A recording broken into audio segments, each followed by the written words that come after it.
Hello and welcome to another racing video. This is the Zwift OG racing series and it's stage one and my first crack at this.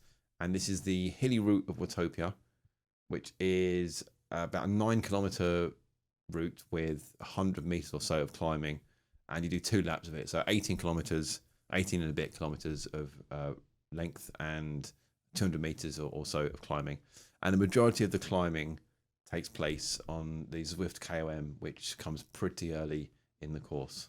And I'm just going to mention something that's like complete like Luddite old man stuff, but just as I was kind of getting ready to do this race, I got a notification on my phone saying that Zwifty Zwifter had started streaming, and he was doing this race but in the BCAT, and I just thought it was kind of quite mental, quite cool. I could be streaming this. I'm recording it instead of streaming it, but I could be streaming it whilst watching someone else stream their race from this same race. I just thought that was kind of quite cool, but like I said, that's probably a bit kind of Luddite and old manish, and people are thinking like, what we're talking about, that's like completely normal, but I thought it was quite cool. So the start, like a lot of Zwift races, is kind of pretty fast, and but unlike other Zwift races, it's perhaps a kind of bit more drawn out at the start, but you have to kind of put in an effort for a bit longer. So like the other races that I've seen and I've been in, they tend to be like, I don't know, like maybe 30 seconds or so of a fast start, and then they start to kind of ease off a bit. Whereas this one, the pace stayed kind of relatively high all the way to the climb, the first climb, which is like, it comes at like a kilometer in. And you have to put in quite a dig on the climb. There's at least like one portion of it that's like pretty steep, and you got to put in an effort there not to get dropped. So if you look in the top right corner of the mini map, you can see there's like stragglers there already, and I suppose that's quite normal. But this bunch is kind of quite kind of blobbed up and together. And then as we start the kind of climb proper, if you watch the map, you'll see like the gap opens like on people that kind of fall off this blob. The gap like opens really quickly on them. It's quite merciless. So we're just approaching the start of the climb, and this first bit is nothing crazy. No one's putting in like anything bonkers. It's all like, what have we got? Like there was a 6 there briefly, but everyone's like 3-4 watts per kilo. But then as you round this this hairpin here, you'll see like some of the blue circles, the people that are on the back of this group, they just get like completely obliterated on this thing. It's really quick.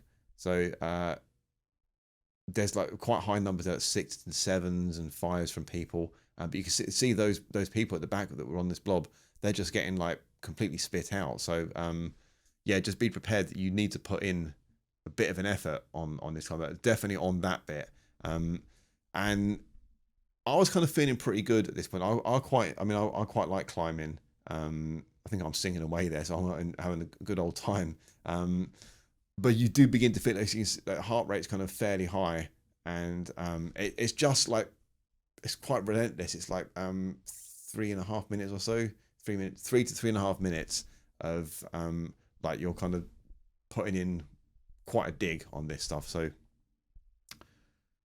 keep that in mind, and don't ease off too much on that flat bit there. It felt like I wanted to take a bit of a rest there. I think probably everyone thinks, sweet, we can take a bit of a rest, but you can't, because you've got this bit here as well. So keep the pressure up, keep the power up, and keep going, and not too long you better get a rest in. There's some downhill coming. Oh yeah, so K-Wish, they are, look, K-Wish saying push, and this guy, he asked everyone to push, and in fairness, he is on the front. He is kind of having a turn himself. But like you'll see later on, he's got like a monster sprint. So I don't know what his game was. Whether like, is he just interested in the GC, or is he like trying to get people to tire themselves out to give him a kind of better chance with his sprint later on?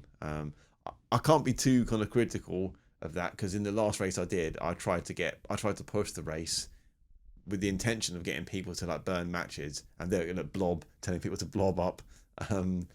But but yeah, I'd try to get people to kind of burn matches so that I'd find it hopefully kind of a bit easy to make a breakaway, improve my chance of making a breakaway later in the race. Maybe he's doing the same, or maybe he's just interested in the GC. So, but he does like there's a few bits where I noticed he's sat on the back. He's not always at the front. So yeah, I don't know what to make of him. I just thought it was quite funny, kind of telling people. But I think there's the kind of difference. If you go to the front and you try and kind of push by just seeing people follow, I think that's a bit different to if you explicitly tell people to push and then you just sit at the back yourself. I don't know if that's like entirely cool, but it's quite funny. Oh yeah, and then see that comment there, guy Stuart Brazier, through and off as A4. I don't understand. I don't know what that means. But that guy was he was in my last race and he beat me.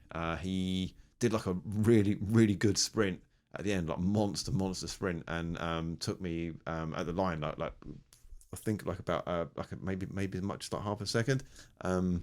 Yeah, really cool sprint at the end. So I don't know what was going on at the back there, but he says something again in a second, which I'm not like super cool on like the etiquette of. So shortly he's gonna call someone out and he's gonna name them, and yeah, well, let's just give it a second. We'll see the comment come up. There you go. Take a pull, Nakam or Nakam. So like calling someone out by name, I don't know if like that's entirely cool, because like it's quite tricky to know if someone, if you're in a group and there's someone who's like just on the back, like can you be 100% sure that the person on the back is like just like cruising and taking it easy, or are they on like the kind of limit, on the limit of their ability to kind of stay with the group, and like they've got nothing else. You know, that maybe their heart rate's like maxed out, or they're like they're breathing like kind of crazy, and that's all they've got. And so I wouldn't feel comfortable kind of calling someone out probably. But maybe that is okay, and maybe there are like cues to this stuff that I'm missing out. But it's interesting. You keep seeing kind of K Wish. He's got the kind of that like Peaky Blinders type hat thing. I don't know what that hat is called. But he's got that hat on, and you often see him kind of hovering around at the back, and he was the one who's kind of telling people to push. So I think he might be a bit cheeky as well. But yeah, I thought that was quite funny that that guy got called out for not taking a pull. I probably wouldn't feel comfortable calling someone out for that. Okay, so here we are, we're like a kilometre out now, and time to kind of start thinking about like where you want to make a sprint from. And the point I go from, I think it's like 20 seconds or so of sprinting to do.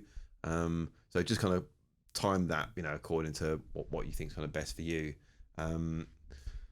But you'll see there's a guy that goes just a bit before me, and that, I was going to go at this point anyway, but it kind of like confirmed, it kind of makes me kind of really kick into action.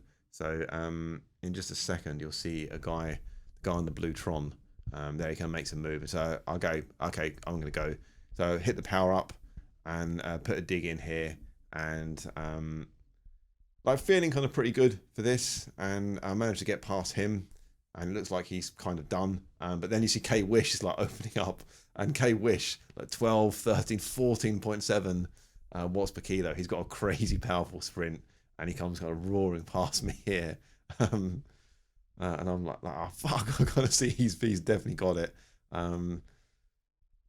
Yeah, a little bit kind of a bit. Looks like I actually wasn't that angry. I just thought it was quite funny. So second place, as the hand gesture denoted, which is pretty cool. I went into this. I did like just under 200k at the weekend of riding and kind of fair amount of climbing. So I felt a little bit like my legs weren't like in the best place, but I was actually kind of feeling, when I started riding, I was feeling pretty good. So that's I'm not using that as an excuse. I was just surprised that I did as well as I did, given that.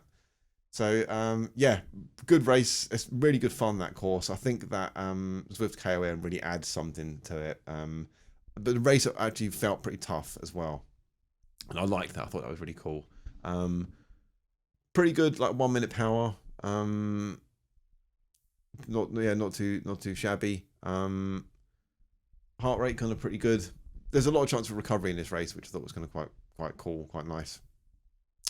Yeah, I'll probably have another go at this one because it is enjoyable. But as ever, like, really cool for people watching. That's really cool of you guys. I really appreciate that. And yeah, see you in the next one. Just a little addendum to this. I just checked Zwift Power, and Wish is not listed on it. So I guess he's not signed up to Zwift Power, which seems kind of crazy because I would have thought someone who's like got such a monster sprint who's that good would like be signed up and would care about that sort of thing. But so yeah, he's not on there. So it lists me as like first place, which doesn't feel right. I mean, he like beat me like massively, kind of hammered me. So like it's kind of a hollow victory, but I guess it's kind of vaguely cool. Yeah, so a win apparently.